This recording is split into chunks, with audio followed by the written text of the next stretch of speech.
Hi, I'm Ren Ferguson of Gibson Guitar, Montana Division.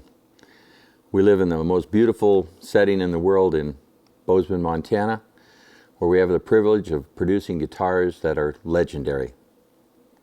My beginning as an instrument builder started in school shop in 1962 when I was in the 10th grade, and my brother had been a banjo enthusiast for many years before that and had worked in ski shops, and in music stores trying to become a musician and a world-class skier. Neither one of them came to pass, but he included me in it, and we started playing music together prior to the time that I decided to make him a banjo that would equal his heart's desire, which was a Gibson Mastertone. We were told by our folks that that wasn't something that was in our budget, and heck, I'd made surfboards and that wasn't in our budget either, so I figured I could make a banjo.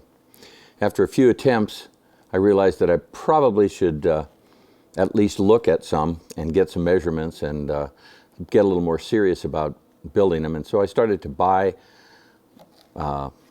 every variety of banjo pot that was available at the time. And back in the early 60s, you could have your choice of anything. Pawn shops were full, music stores had lots of broken down parts and pieces. And so I started to build banjo necks for anybody that would let me do it for them. If they would provide the cost of the banjo pot and the raw materials, they would end up with a 5-string banjo. And after a while, some of them actually played in tune when I understood that there was a rhyme and reason to the spacing of the frets and that they actually did need to be parallel and a progressive reduction in dimension from one to another. Prior to that, I thought it was just a coincidence that they all sort of looked the same. Building the banjos was near and dear to my heart, not only because of the way they looked, but in searching out these old instruments, I had learned to play on a archtop harmony guitar, which was much like playing a barbed wire fence. It was certainly as rusty. I didn't know you could change the strings. I mean, we bought it used. It had come from a pawn shop, and until I broke a string, I didn't know you had the option of doing that. So it was a pretty brutal instrument to play.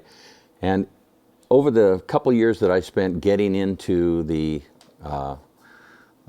decision-making process of what would build a beautiful instrument, I had a chance to view tons of what we now consider the golden era instruments, the instruments the legends are built on, the ones that are highly prized, collected.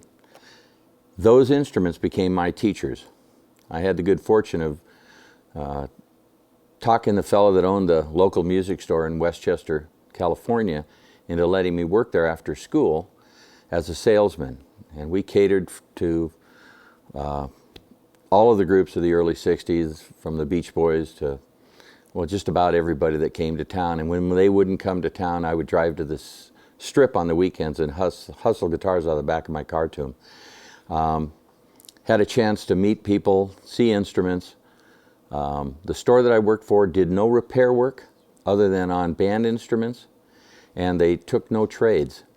And again, I was able to convince the owner, Jerry Jarris, to allow me to buy the instruments that were being systematically broken by the airport. Los Angeles Airport was adjacent to our store, and it was a rule of the airline at that time to break every musical instrument that was transported. And so the people would come to us with these damaged instruments, and we would write a repair estimate or replacement estimate. They would go back, and oftentimes they would get a check cut right there.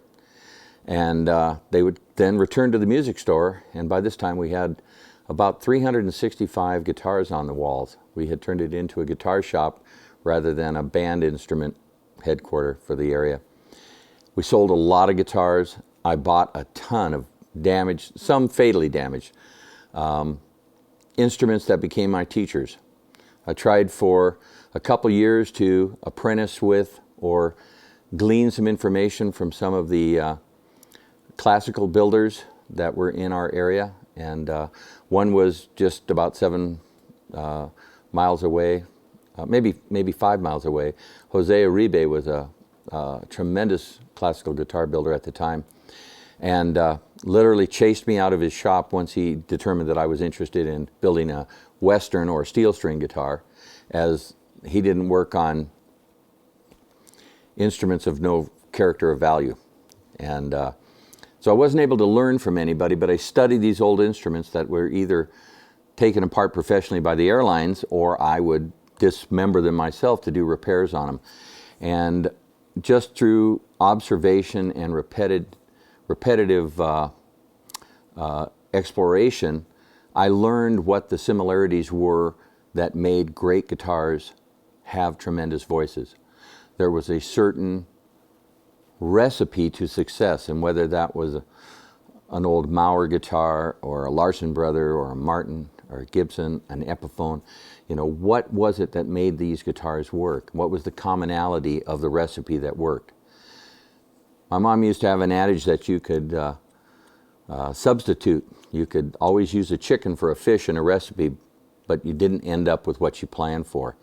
And as I observed all these instruments, there were differences in shape, there were differences in depth, there was scale length difference, there was different bridge weights, size, contours, brace patterns, all of these variables, but some instruments had a common DNA.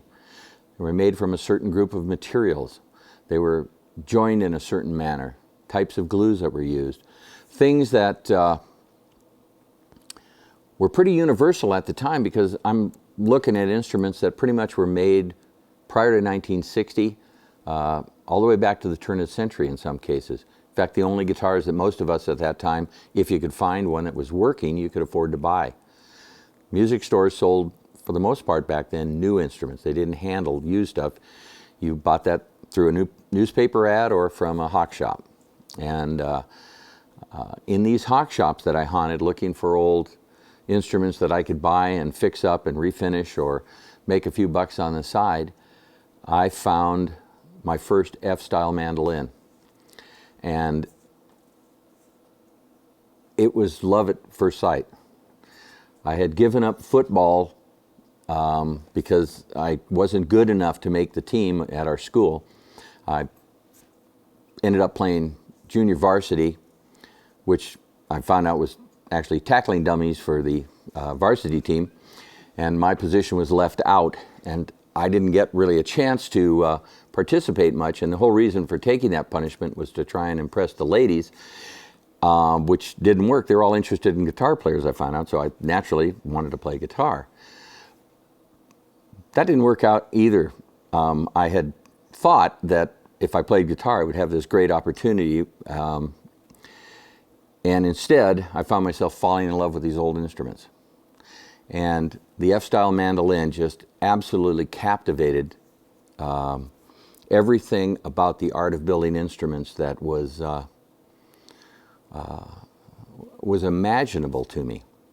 I'd been blown away by all the banjos, the Paramounts and the Orpheums, and on and on and on, all of these ornately decorated instruments.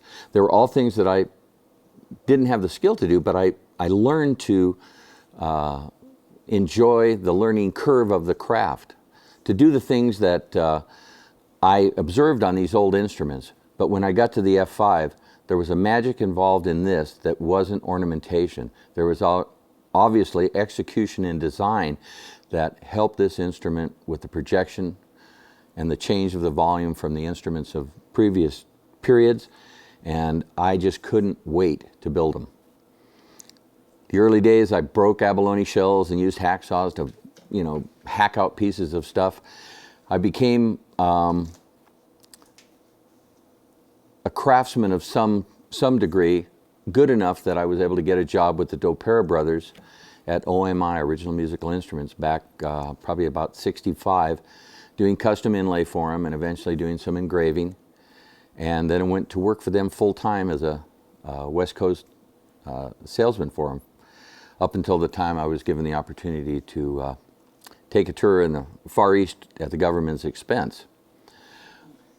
But having self-preservation in mind, I after the invitation was offered, I ran down and joined the Navy Reserve, where I was told that I could either be a deck ape or a snipe. And a snipe was somebody that worked below decks.